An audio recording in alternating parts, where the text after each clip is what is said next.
downtown Milwaukee is seen from the shore of Lake Michigan on a cloudless day. DA, it's all you. Hey, Kevin. Very dangerous indeed. David Fang and the Clippers starting five. We've got Kawhi Leonard. Batum is out there with Morris. Then there's Reggie Jackson.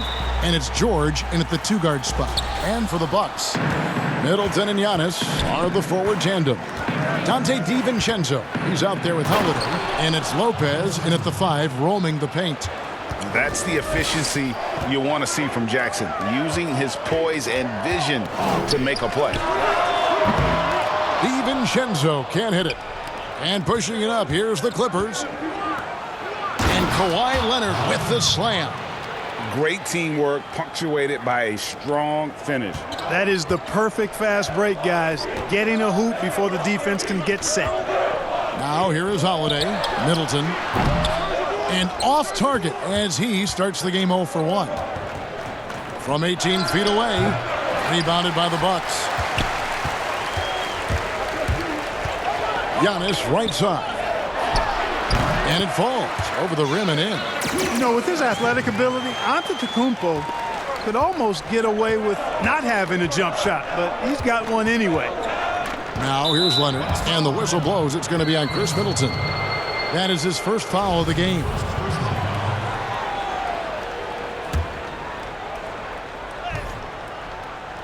We've played just over a minute here in the first. Here's Batum. His shot is good, making him a perfect 2 for 2 from the floor. And it's good to see George concentrate on getting the ball to the open man. Excellent floor awareness. Outside Holiday. No good on that one. So Los Angeles will take it the other way. Here's Jackson. And the dunk by Jackson. And he can do a lot more damage to the rim than that when he wants to. Oh, you're right. And with the lead they're enjoying, I'm surprised he didn't put a little something extra on that one. Well, I think he did plenty of damage nonetheless. I mean, it was only with one hand, but he still threw that down pretty hard. Here's Jackson following the three by Milwaukee. Passes to Leonard. Outside for Jackson. That's good, and it's Leonard with the assist. Jackson's got 5. They've wasted no time settling into their offense. Yeah, they're lasered in. I mean, really making the most of their possessions. Here's Lopez, and again, it's Milwaukee converting. Lopez is really dangerous as a shooter if you give him space to catch and then shoot. The pass to Batum. Just 3 on the clock, and Batum throws it down. The D just kind of stepping aside and letting him get to the rim. There's a reason, GA. The lead is what it is right now. You know, you look at it, the communication is lacking, as is the trust. And so the first quarter is in the books. Clippers lead by 6. And we'll be back right after this. And if you're just joining us, we've played through 1 quarter in this one. And guys, what do you think about the offensive approach we've seen so far for the Clippers? Fellas, they're passing the ball the way you're supposed to here in this first half. Something else they've been able to do so far tonight is earn those tough points in the paint. All fueled up and ready to go. Let's reset the lineups courtesy of Gatorade as the second quarter gets going. Taking a look at Los Angeles, Kawhi Leonard is out there with Ivica Zubac. Then it's Luke Kennard. That's Rajon Rondo, and it's Mann in at the 3, the small forward. Rondo finds Leonard over Middleton.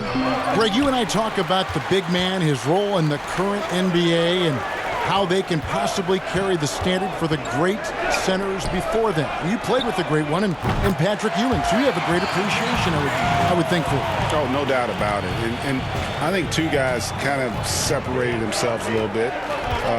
Nikola Jokic and Joel Embiid, I think, are the two guys that stand out for me because of their ability, in essence, to do everything well. They can shoot it, they pass it, they can shoot it from the free throw line, they give you rim protection.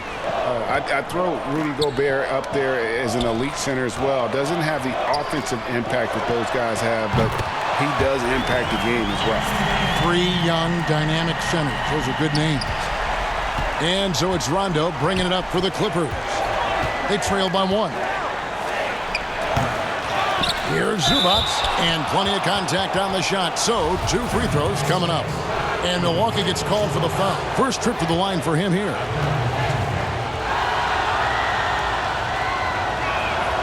The free throw drops for Zubac. Big group substitution here for Milwaukee. Brook Lopez is checked in for Portis. Antetokounmpo comes in for P.J. Tucker.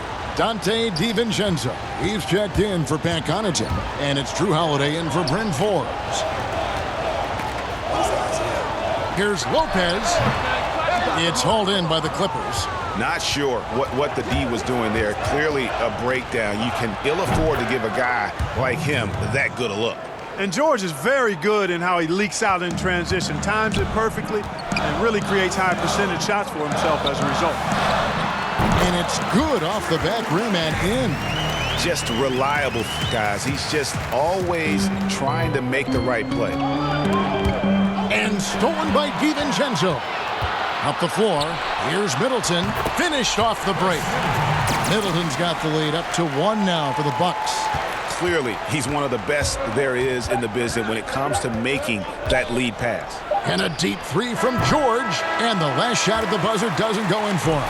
Chris Middleton has been on display for the Milwaukee Bucks. He notched 8 points in the quarter and has that. All right, David, thank you. And stay with us, folks. We'll be back just after halftime to get the third quarter started. And now, the 2K Sports Halftime Show. Hello, basketball. And he might not get all the attention, but you talk about smooth scoring wings. Thanks for joining.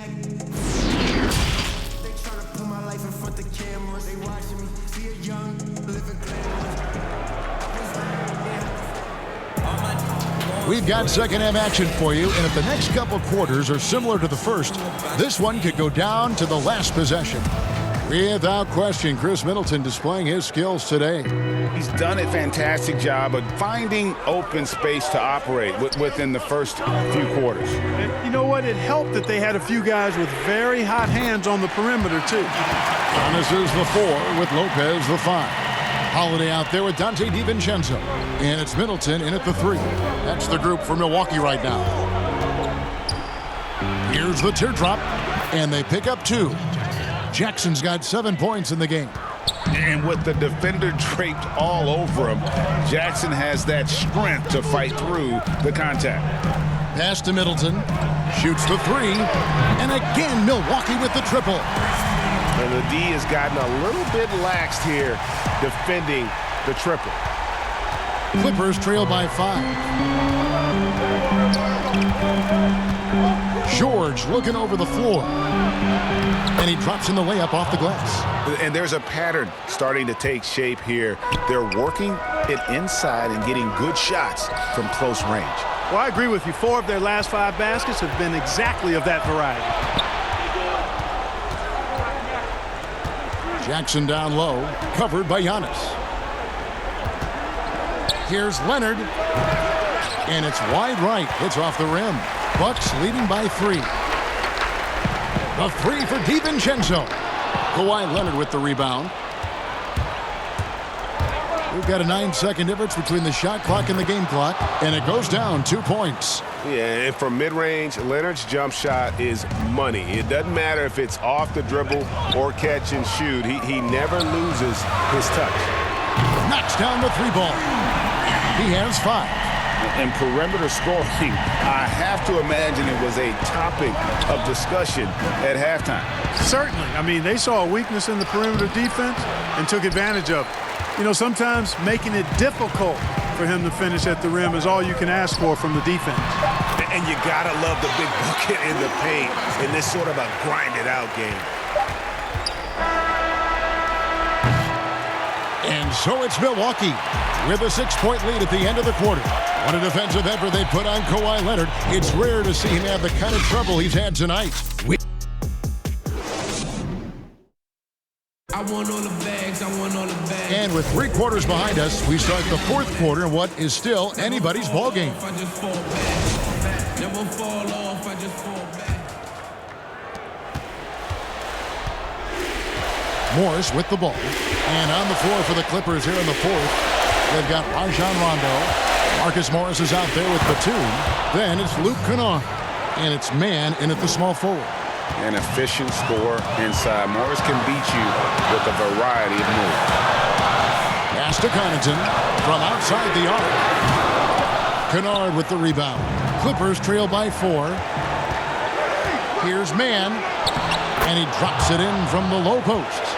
Boy, that was a sweet-looking teardrop. There's very little defense for that. Outside Holiday. The three-pointer, no good.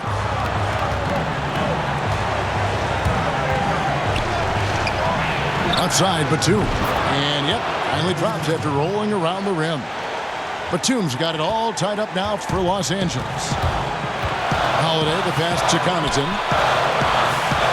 Back to Holiday. Fires the three. Buries it from three-point range. With deep range and a wide arsenal of moves, Holiday keeps defenders off balance. And 1:01 left here in the fourth quarter. Here's Morris. It's rebounded by Portis. For Milwaukee, they've gone 1 of 3 from the field to start the fourth quarter. Here's Tucker. Good. There you go, P.J. Tucker showing you he's reliable in the clutch. And the Clippers call time here. They trail by 5. 43 seconds left to play in the final quarter. And now, let's present our New Balance player of the game, Dante DiVincenzo. And he's played this entire game on his front foot, Kevin. I mean, driving the lane, going to the rim with purpose, and getting those points the hard way. Looking at who's out there now for the Bucks. Lopez, he's checked in for Portis. Antetokounmpo comes in for P.J. Tucker. Chris Middleton's checked in for Ben Connaughton. And it's Dante DiVincenzo in for Bryn Forbes. And let's catch up with our sideline reporter, David Aldridge. Hey, Kevin, during that last break, I heard Tyronn Lue as he talked with the team. He told them they have to keep fighting. He said, hey, look, we're right here, but we can't make mistakes. You got to be aggressive and smart. Back to you guys. All right, thank you, David. Late in the game, up big, they continue to attack. I don't think you want to get loose and sloppy or ease up, but it is time for them to start using that clock a bit. And the Clippers call time here. They're down by 6. 23 seconds left in the fourth. Guys, your thoughts? There's still a sliver of hope. Yeah, but they've got to score and then foul immediately. An elite scorer in today's game. Leonard is consistent at staying aggressive on the offensive end. And that one drops. Holiday's got the lead up to 6 now for the Bucks. Wow, what a pass there. He made that a very easy basket with that setup. And so they choose to intentionally foul. That's his first personal foul. At the line for your Bucks. He hits the first one, and that makes it a 7-point lead. And Middleton, the former second-round pick now, has put a lot of work in on his game. I mean, a ton of work. Really carving out a nice spot in the league as a result of his hard work. From deep three-point range, offline. And so the Bucks take the win. Probably a little closer than they would have liked it, but a win nonetheless. Yeah, but I really got a sense